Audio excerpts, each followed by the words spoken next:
guys.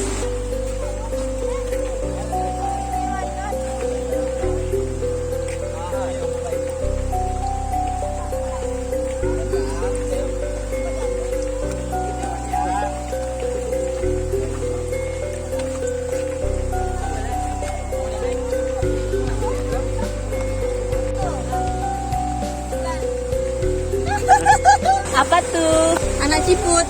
Kami itu memilih sampah yang ada di tingkat 7. Rame-rame, jadi di itu ada gabung 3 sekolah ya. Ada SMA 1 Tapatuan, ada SMK 1 Tapatuan, sama MAN 1 Mantap Selatan. Kalau boleh tahu kalian dari komunitas apa? Kami dari komunitas Sahabat Loser hari ini melakukan kegiatan pembersihan objek wisata tingkat 7 di Tapatuan.